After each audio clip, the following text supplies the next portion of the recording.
তো এইদিকে দেখছো একটা দাদুদের অ্যাডভান্সের একটা বান্দর ছিল আর আমাদের বাড়ির বেগুনগুলোকে দেখছিল আর আমি না বলছিলাম বুনু তোকে নিয়ে চলে যাবে, এইসব কথা বলছিলাম ছোট বুনুকে। তারপরে তো আমার বুনু এদিকে সবজি কাটছিল আর এদিকে মাও একটু হেল্প করছিল বুনুকে।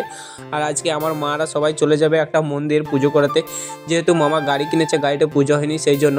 তো এই দিকে দেখছো আগে হনুমান মন্দিরের গাড়িটা পুজো করে নিয়েছিল, তারপরে চলে গেছিলো আমাদের এখানে যে বাবা মায়ের মন্দির আছে ওইখানে। তো এইদিকে মাসি আর বুনু দাঁড়িয়েছিল আর এদিকে ব্রাহ্মণ সবাইকে পুজো করে একটা করে তিলক দিয়ে দিয়েছিল।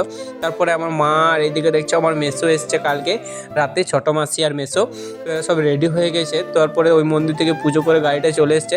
তো এইদিকে এরা যাবে আর একটা মন্দির, যে মন্দিরটা হচ্ছে নাম গড়সমলি মায়ের মন্দির, তোমরা নিশ্চয়ই আমার আগের ভিডিওতে দেখেইছো। আর এইদিকে আমার ভাই জানো তো একটু যাবার জন্য একটু মন ছিল না, কারণ আমার ভাই প্রচুর বমি করে, সেই জন্য আর কি বলছিল আমি যাবো না, কিন্তু মামা বলছিল কিছু হবে না, চ আমার সঙ্গে চ, গাড়িতে এসি লাগা আছে, তোর কিছু হবে না এইসব বলছিল। তো একে একে সবাই মিলে উঠে পড়েছে দেখছো, আর তারপরে ভাইও উঠে পড়েছিল। তো মারা এখন চলে যাবে গড়সমলি মায়ের মন্দির, আর আমি বুনু মামি কেউ যায়নি, ওরাই গিয়েছিল সবাই মিলে আর আমাদেরকে টাটা করছিল।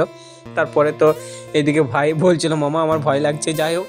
তো এরা এখন দেখছে সবাই মিলে চলে গেলে। তো আজকে ছিল এইটুকু ভিডিও, চলো ভাই টাটা বন্ধুরা।